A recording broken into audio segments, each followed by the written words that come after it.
यूपीएनएचएम pharmacist vacancy के लिए अगर आपने अप्लाई किया है और आप भी चाहते हैं नेशनल हेल्थ मिशन के अंडर वर्क करना एज ए फार्मासिस्ट के रूप में, तो ये वीडियो आपके लिए हेल्पफुल होने वाली है। यूपीएनएचएम फार्मासिस्ट वैकेंसी में बात करें सिलेबस की, तो वैकेंसी के अकॉर्डिंग आज आपको इस वीडियो में बताने वाले हैं टॉप 50 एमसीक्यू जो आपके फार्मासिस्ट के एग्जाम में फार्मास्यूटिक्स के टॉपिक को काफ़ी हद तक कवर कर लेंगे।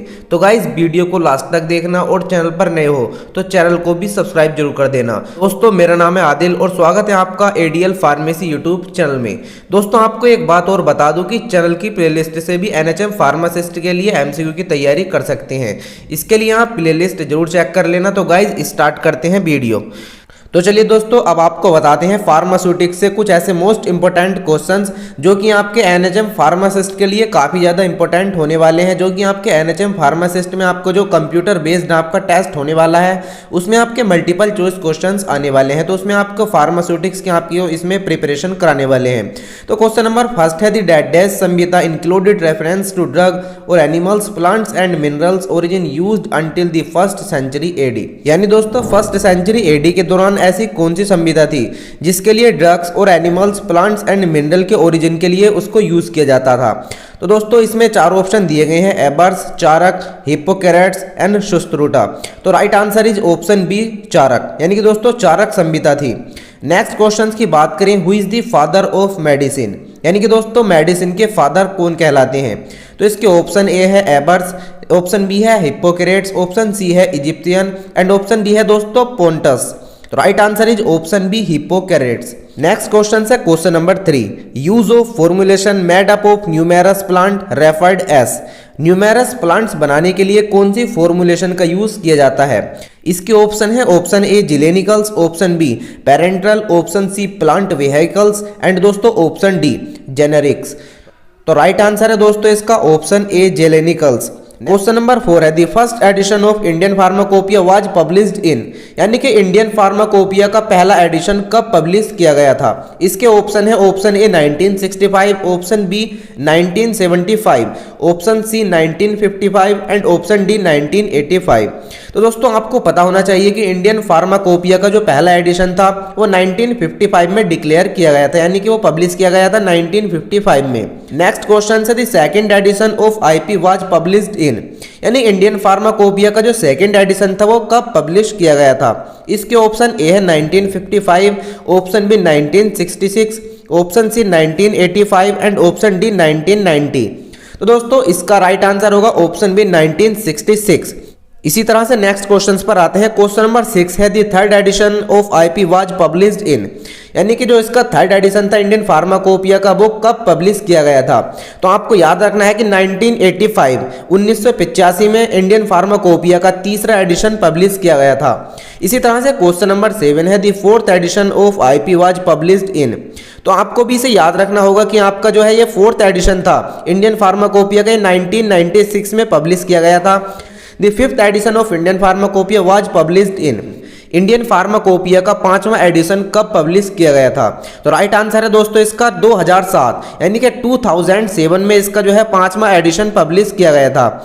नेक्स्ट क्वेश्चन है question number 9, the sixth addition of IP was published in, यानी कि दोस्तों छठा एडिशन इंडियन फार्माकोपिया का कब पब्लिश किया गया था। तो 2010 में ये आपका जो है एडिशन पब्लिश किया गया था, जो कि आपका सिक्स्थ एडिशन था। नेक्स्ट क्वेश्चन है the seventh edition of IP was published in, यानी कि जो सातवां एडिशन था इंडियन फार्माकोपिया का उसे कब पब्लिश किया गया था। तो 2014 में इसे पब्लिश किया गया था इंडियन फार्माकोपिया के सेवेंथ एडिशन को। इसी तरह से नेक्स्ट क्वेश्चन आता है question number 11, what is USP. USP क्या है। ऑप्शन ए है इसका the United States pharmacology, option B है the United States pharmacy, option C the United States pharmacopoeia and दोस्तों ऑप्शन डी है द यूनाइटेड स्टेट्स फार्मास्यूटिकल्स। दोस्तों आपको इसका आंसर पता ही होगा कि यूएसपी क्या होता है, United State pharmacopoeia. Right answer option C the United States pharmacopoeia. Next question है question number 12। Every dosage form is a combination of drug and different kind of non drug components called. यानी कि दोस्तों प्रत्येक drug जो होती है उसका combination drug का and different kind of non drug compounds called, ये क्या कहलाते हैं? तो दोस्तों इसके चार ऑप्शन दिए गए हैं, एडिटिव्स, ऑप्शन बी दिया गया है नॉन एडिटिव्स, ऑप्शन सी है new chemical entity and option D all of these. तो दोस्तों इसका राइट आंसर होगा एडिटिव्स। एडिटिव्स कहलाते हैं प्रत्येक ड्रग का कॉम्बिनेशन करने पर जो different kind of non drug components होते हैं वो एडिटिव्स कहलाते हैं। इसी तरह से नेक्स्ट क्वेश्चन पर आते हैं question number 13। Simple syrup is a saturated solution of, यानी कि दोस्तों सिंपल सिरप जो होता है उसका सैचुरेटेड सॉल्यूशन क्या कहलाता है? तो इसके ऑप्शन दिए गए हैं, ऑप्शन ए है सुक्रोज, ऑप्शन बी है फ्रक्टोज, ऑप्शन सी है डेक्सट्रोज एंड दोस्तों ऑप्शन डी है नन ऑफ दीज। तो इसका राइट आंसर होगा सुक्रोज, यानी कि सुक्रोज को ही सिंपल सिरप कहा जाता है सैचुरेटेड सॉल्यूशन में। नेक्स्ट क्वेश्चन है in purified water the concentration of. दोस्तों प्यूरिफाइड वाटर में जो है कंसंट्रेशन कितनी होती है sugar according to IP is, यानी कि दोस्तों शुगर के अकॉर्डिंग इंडियन फार्माकोपिया में। दोस्तों इसके चार ऑप्शन दिए गए हैं, 67% water upon water and option B है 66.7% water upon water, option C 77% water upon water and option D 65% water upon water. तो दोस्तों इसका राइट आंसर होगा 66.7% water upon water. Next question है question number 15। Capsule in which powder are enclosed are made up of, यानी कि दोस्तों capsule जो होता है वो चारों तरफ से किसके द्वारा ढका होता है, यानी कि इसके जो अंदर जो पाउडर फॉर्म होती है, दोस्तों कैप्सूल्स जो होता है उसके चारों तरफ जो परत होती है वो किसकी बनी होती है, जिसके अंदर पाउडर फॉर्म में जो एनक्लोज्ड होता है। तो इसके चार ऑप्शन है gelatin, rice flour, fructose and dextrose. तो दोस्तों जिलेटिन की जो होती है कैप्सूल्स जो कि पाउडर फॉर्म में एनक्लोज्ड होता है। नेक्स्ट क्वेश्चन है question number 16। Dusts are meant for application in, यानी कि डस्ट जो है किससे रिलेटेड है? ऑप्शन ए है buccal cavity, option B rectal cavity, option C vaginal cavity and option D nasal cavity. Right answer होगा दोस्तों इसका वेजाइनल कैविटी। क्वेश्चन नंबर 17 है powders used for external use are, यानी कि दोस्तों पाउडर्स जो होते हैं वो एक्सटर्नल में कैसे कैसे यानी कि किस कंडीशन में यूज किए जाते हैं? इसके ऑप्शन है डस्टिंग पाउडर, ऑप्शन बी है divided powder, option C bulk powder and option D effervescent powder. तो दोस्तों पाउडर जो होता है एक्सटर्नल में डस्टिंग पाउडर के रूप में जो ये यूज किया जाता है। नेक्स्ट क्वेश्चन है question number 18। Insufflations are introduced into which of these body cavities, यानी कि दोस्तों इंसफलेशन इनमें से कौन सी इंट्रोड्यूस कराता है? नीचे जो दी गई है ये body cavities, in body cavities में से इंट्रोड्यूस कराता है इंसफलेशन। तो वो कौन सी ऐसी इंसफलेशन है जो इंट्रोड्यूस कराता है निम्नलिखित बॉडी कैविटीज में से? तो इसका ऑप्शन ए है नोज, ऑप्शन बी है throat, option C ears and option D है ऑल ऑफ दीज। तो राइट आंसर होगा दोस्तों इसका option D all of these, यानी कि नोज, थ्रोट और ईयर्स इसमें इंट्रोड्यूस कराता है इंसफलेशन के रूप में। क्वेश्चन नंबर 19 है what will increase the bulk of product, यानी कि दोस्तों क्या होगा जब इंक्रीज हो जाएगा बल्क प्रोडक्ट का? तो इसका ऑप्शन ए है processing aid, option B diluent, option C granulating agent या ऑप्शन डी ऑर्गेनोलैप्टिक एडिटिव। तो दोस्तों इसमें ये डाइल्यूएंट कंडीशन देखने को मिलेगी जब भी आपका इंक्रीज हो जाता है प्रोडक्ट का बल्क। इसी तरह से नेक्स्ट क्वेश्चंस पर आते हैं question number 20। According to Indian pharmacopoeia 2007 oral powders are, यानी कि दोस्तों इंडियन फार्माकोपिया के अकॉर्डिंग 2007 में ओरल पाउडर्स क्या हैं? तो इसका ऑप्शन ए है finely divided, option B bulk powders, option C effervescent powders and option D douche powder. Right answer होगा इसका दोस्तों फाइनली डिवाइडेड। 2007 का जो एडिशन है उसमें पाउडर्स को फाइनली डिवाइडेड के रूप में घोषित किया गया था।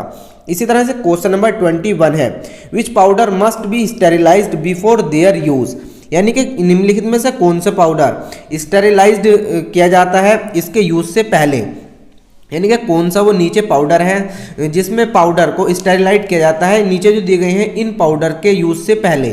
तो इसके ऑप्शन ए है medicated dusting powder, option B non medicated dusting powder and option C natural dusting powder and दोस्तों इसका ऑप्शन डी है सर्जिकल डस्टिंग पाउडर। तो सर्जिकल डस्टिंग पाउडर इसका राइट आंसर होगा। क्वेश्चन नंबर 22 है the monophasic liquid dosage form is solution. दोस्तों monophasic liquid dosage form जो है एक सॉल्यूशन है, क्या ये सही है? तो इसका ऑप्शन ए है ट्रू, ऑप्शन बी है कोर्स, ऑप्शन सी है फाइन या ऑप्शन डी है माइक्रो। तो दोस्तों मोनोफेसिक लिक्विड डोसेज फॉर्म जो है एक सॉल्यूशन है, right answer is option A true. Question number 23 है दोस्तों, the component present in solution in small quantity is known as, यानी कि जब दोस्तों कंपोनेंट प्रेजेंट होता है सॉल्यूशन में स्मॉल क्वांटिटी में तो वो क्या कहलाता है। इसके ऑप्शन है सोलवेंट, ऑप्शन बी है सॉल्यूशन, ऑप्शन सी है सोल्यूट एंड ऑप्शन डी है दोस्तों लिक्विड। इसे दोस्तों राइट आंसर होगा इसका ऑप्शन सी सोल्यूट, यानी कि जब भी कोई कंपोनेंट्स प्रेजेंट होता है सॉल्यूशन में स्मॉल क्वांटिटी में तो उसे सोल्यूट कहा जाता है। इसी तरह से नेक्स्ट क्वेश्चन आता है question number 24, the component present in solution in large quantity is known as, यानी कि दोस्तों इसके अपोजिट क्वेश्चन है ये। जब कंपोनेंट प्रेजेंट होता है सॉल्यूशन में लार्ज क्वांटिटी में, यानी कि जब ज़्यादा क्वांटिटी में कोई कंपोनेंट प्रेजेंट होता है सॉल्यूशन में तो वो क्या कहलाता है। तो राइट आंसर होगा दोस्तों इसका ऑप्शन ए सोलवेंट। सोलवेंट इसका राइट आंसर होगा जब भी किसी सॉल्यूशन में कंपोनेंट्स ज़्यादा मात्रा में जो है दोस्तों प्रेजेंट होता है उसे सोलवेंट कहा जाता है। नेक्स्ट क्वेश्चन है question number 25, solution are dosage form. Solution dosage form है, कौन सी डोसेज फॉर्म है। ऑप्शन ए है मोनोफेसिक, ऑप्शन बी है बाईफेसिक, ऑप्शन सी है ट्राइफेसिक एंड ऑप्शन डी है सॉलिड। तो दोस्तों सॉल्यूशन जो है एक मोनोफेसिक डोसेज फॉर्म है। Right answer option A monophasic. Question number 26 है, throat paints are liquid preparation, यानी कि दोस्तों थ्रोट पेंट्स जो होता है वो लिक्विड प्रिपरेशन होती है। इसका राइट आंसर है दोस्तों ऑप्शन ए विस्कस, यानी कि विस्कस प्रिपरेशन होती है थ्रोट पेंट्स की लिक्विड प्रिपरेशन बनाने के लिए। क्वेश्चन नंबर 27 है दोस्तों, the syrup is a nearly saturated solution of, यानी कि दोस्तों सिरप जो होती है नियरली सैचुरेटेड सॉल्यूशन की सुक्रोज फॉर्म में होती है। राइट आंसर ऑप्शन है सुक्रोज। क्वेश्चन नंबर 28 है दोस्तों, the syrup is a nature, syrup का नेचर कैसा होता है। तो दोस्तों इसके ऑप्शन दिए गए हैं 4 aqueous, option B non aqueous, option C gas and option D solid. Right answer होगा दोस्तों इसका ऑप्शन ए एक्वस सॉल्यूशन में होता है सिरप, यानी कि दोस्तों सिरप जो होता है एक्वस नेचर में होता है। क्वेश्चन नंबर 29 है दोस्तों, विच of the following is not monophasic liquid dosage form, यानी कि दोस्तों इस क्वेश्चन में कहा गया है कि निम्नलिखित में से कौन सी मोनोफेसिक लिक्विड डोसेज फॉर्म नहीं है। तो इसमें 4 ऑप्शन दिए गए हैं, option A solution and option B gargles, option C suspension and option D enemas. तो दोस्तों राइट आंसर होगा इसका option C suspension. Suspension is the right answer, monophasic liquid dosage form नहीं है सस्पेंशन। क्वेश्चन नंबर 13 है दोस्तों, liniments must not be applied on the dead skin, यानी कि लिनीमेंट्स जो होते हैं वो कौन सी स्किन पर अप्लाई नहीं कर सकते हैं। इसका ऑप्शन ए है swelled, option B broken, option C painful या ऑप्शन डी नॉर्मल। तो दोस्तों ब्रोकन जो है ब्रोकन स्किन पर हम इसका यूज नहीं कर सकते हैं, option B is the right answer. Question number 31 है, this mill do not have any moving part in the grinding area, यानी कि दोस्तों निम्नलिखित में से कौन सी मील नहीं करती है मूविंग पार्ट ग्राइंडिंग एरिया में। तो इसके 4 ऑप्शन हैं। इसका ऑप्शन है disintegrator mill, option B hammer mill, option C colloid mill and option D fluid energy mill. तो राइट आंसर होगा दोस्तों इसका option D fluid energy mill. Question number 32 है, which of the following mill work on the principle of combined impact and attrition, यानी कि दोस्तों निम्नलिखित में से कौन सी मील वर्क करती है इसके प्रिंसिपल्स पर जो कंबाइंड कराते हैं इंपैक्ट एंड एट्रिक्शन कराते हैं, वो कौन सी ऐसी मील है। तो इसके ऑप्शन ए है hammer mill, option B ball mill, option C disintegrator mill and option D roller mill. तो राइट आंसर होगा दोस्तों इसका option B ball mill. Question number 33 है, in ball mill how much volume should be occupied by material, यानी कि दोस्तों ball मील में how much यानी कि कितना वॉल्यूम चाहिए ऑक्यूपाइड करने के लिए मटेरियल को। तो दोस्तों इसमें आपको याद होना चाहिए कि 60% इसका जो है दोस्तों वॉल्यूम होना चाहिए, ज़्यादा से ज़्यादा 60% इसका वॉल्यूम होना चाहिए एक बॉल मील का मटेरियल को ऑक्यूपाइड करने के लिए। क्वेश्चन नंबर 34 है, which of the following is not a method used for size reduction, यानी कि दोस्तों निम्नलिखित में से कौन सा ऐसा मेथड नहीं है जो यूज किया जाता हो साइज रिडक्शन को करने के लिए। तो ऑप्शन ए है कटिंग, ऑप्शन बी है इम्पैक्ट, ऑप्शन सी है बर्निंग एंड ऑप्शन डी है शेयर। तो राइट आंसर इसका दोस्तों ऑप्शन सी बर्निंग, यानी कि दोस्तों बर्निंग वो ऐसी प्रोसेस है जिसको साइज रिडक्शन करने के लिए इस मेथड को यूज नहीं किया जाता है। क्वेश्चन नंबर 35 है, mechanism on which ball mill operates is. तो इसका ऑप्शन है इम्पैक्ट, ऑप्शन बी है attrition, option C impact and attrition and option D none of these. तो दोस्तों राइट आंसर होगा इसका option C impact and attrition. यानी कि इम्पैक्ट करते हैं और एट्रैक्शन करते हैं मैकेनिज्म को बॉल मिल के ऑपरेट कराने के लिए। क्वेश्चन नंबर 36 है दोस्तों, size reduction is also called communication, यानी कि जो साइज रिडक्शन होता है उसे कम्युनिकेशन भी बोला जाता है। तो इसका राइट आंसर होगा ट्रू। जी हाँ, यानी कि जो साइज रिडक्शन होता है उसे कम्युनिकेशन भी बोला जाता है। नेक्स्ट क्वेश्चन पर आते हैं, जो है हमारा question number 37, which statement of true for ball mill, यानी कि नीचे जो स्टेटमेंट दिए गए हैं उनमें से वॉल मिल का कौन सा ट्रू है, यानी कि जो वॉल मिल के नीचे स्टेटमेंट दिए गए हैं उनमें से कौन सा सही स्टेटमेंट है। का ऑप्शन है, if the machine is rotated at low speed the ball collide with each other and no or negligible size reduction takes place. Option B है, if the machine is rotated at very high speed the balls rotate along the cylinder wall due to centrifugal force and no size reduction takes place. C है, the mill is rotated at an optimum speed for effective size reduction, या option D all of the above. तो right answer option D all of the above, यानी कि जो ऊपर statement बताए गए हैं वो इसके लिए सही है वॉल मिल के लिए। नेक्स्ट क्वेश्चन है question number 38, preparation of crude drug which contain all the constituents which are solution in the solvent is known as, यानी कि दोस्तों नीचे जो प्रिपरेशन दी गई है क्रूड ड्रग की वो विच कंटेनमेंट कराती हैं सोल्यूबल कराने के लिए कौन सा ऐसा सोल्यूवेंट है। इसका ऑप्शन ए है मेंस्ट्रम, ऑप्शन बी है extract, option C marc and option D resize. तो दोस्तों इसका राइट आंसर होगा ऑप्शन बी एक्सट्रैक्ट। अगला क्वेश्चन है क्वेश्चन नंबर 39, what is the name of the pharmacist who described various method of extracting, यानी कि कौन से फार्मासिस्ट थे जिन्होंने डेस्क्राइब किया था वेरियस मेथड को एक्सट्रैक्टिंग द क्रूड ड्रग के फॉर द फर्स्ट टाइम, पहली बार। इसका ऑप्शन ए है गैलन, ऑप्शन बी है Mendel, option C Zinger and Muller and option D none of the above. तो दोस्तों इसका राइट आंसर है ऑप्शन ए गैलन। गैलन ने फर्स्ट टाइम क्रूड ड्रग को जो है दोस्तों इसमें एक्सट्रैक्टिंग वेरियस मेथड इसके डेस्क्राइब किए थे फार्मासिस्ट के रूप में, वो ऐसे पहले फार्मासिस्ट थे। तो इसका राइट आंसर होगा दोस्तों option A gallon. Question number 40 है दोस्तों, विच of the following is not a process involved for extraction, यानी कि दोस्तों निम्नलिखित में से कौन सी प्रोसेस इन्वॉल्व्ड नहीं है एक्सट्रैक्शन के लिए। तो इसका ऑप्शन ए है इन्फ्यूजन, ऑप्शन बी है precipitation, option C decoction and option D maceration. Right answer option B होगा इसका दोस्तों प्रेसिपिटेशन।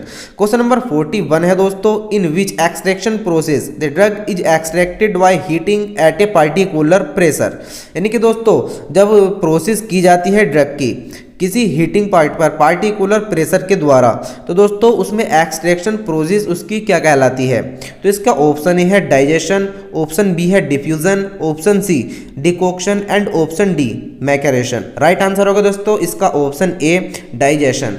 क्वेश्चन नंबर 42 है, tincture of orange is prepared by which extraction process, यानी कि दोस्तों टिंचर जो है ऑरेंज का कौन सी एक्सट्रैक्शन प्रोसेस के द्वारा बनाया जाता है।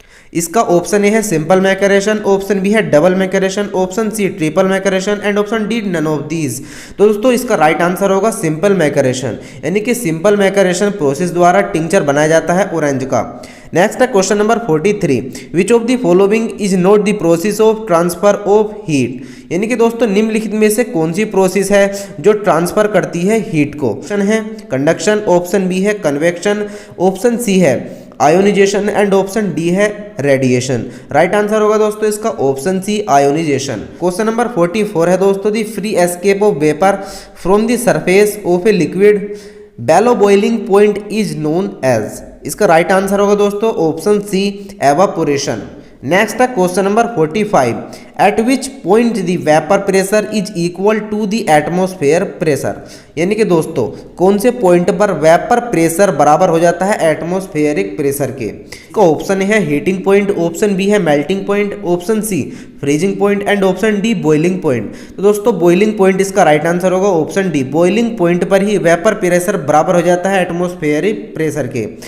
क्वेश्चन नंबर 46 है, the rate of evaporation is directly proportional to, यानी कि दोस्तों एवापोरेशन का रेट डायरेक्टली कब प्रोपोर्शनल होता है। ऑप्शन ए है इसका temperature, option B pressure, option C presence of moisture and option D none of these. Right answer option A temperature. Question number 47 है when two or more than two miscible liquid are mixed or soluble solid is dissolved in water the mixture are called as. यानी कि दोस्तों जब दो या दो से अधिक या दो मिसिबल लिक्विड एक जगह मिले होते हैं सोल्यूबल लिक्विड में और डिसोल्व हो जाते हैं वाटर में, तो ये मिक्सचर क्या कहलाता है। ऑप्शन ए है option A neutral mixture, option B negative mixture, option C positive mixture, ये option D none of these. तो राइट आंसर होगा दोस्तों इसका ऑप्शन से पॉजिटिव मिक्सचर कहलाता है। क्वेश्चन नंबर 48 है in colloidal mill the rotor rotates at a speed of. यानी कि दोस्तों कोलोइडल मील के जो रोटर रोटेट्स होते हैं उनकी स्पीड कितनी होती है। ऑप्शन ए है 1000 to 20,000 RPM, या option B 2000 to 20,000 RPM, option C 3000 to 20,000 RPM and option D 4000 to 20,000 RPM। यानी 3000 से 20,000 RPM इनकी स्पीड होती है। नेक्स्ट क्वेश्चन है photo sensitive material should be stored in which type of container. यानी कि दोस्तों फोटो सेंसिटिव मटेरियल जो होते हैं उनको किस टाइप के कंटेनर में स्टोर करके रखना चाहिए। तो इसके ऑप्शन ए है well closed container, option B है air tight containers, option C amber coloured container and option D none of these. दोस्तों इसका राइट आंसर होगा option C amber coloured container. यानी कि दोस्तों एम्बर कलर कंटेनर में photo sensitive material को store करके रखना चाहिए। तो दोस्तों ये थे 50 ऐसे एमसीक्यू जो कि आपके एनएचएम फार्मासिस्ट के लिए फार्मास्यूटिक्स के सब्जेक्ट में इंपॉर्टेंट होने वाले हैं। दोस्तों आई होप कि आपको वीडियो पसंद आई होगी। वीडियो पसंद आई हो तो वीडियो को लाइक कर देना एंड दोस्तों जो भी आपके साथी या आपके जो भी क्लासमेट्स एनएचएम फार्मासिस्ट की तैयारी कर रहे हैं इस वीडियो को उनके साथ जरूर शेयर कर देना। तो दोस्तों आई होप कि आपको वीडियो पसंद आई होगी। वीडियो पसंद आई हो तो वीडियो को लाइक कर देना एंड ज़्यादा से ज़्यादा हमारे यूट्यूब चैनल को सब्सक्राइब भी कर देना।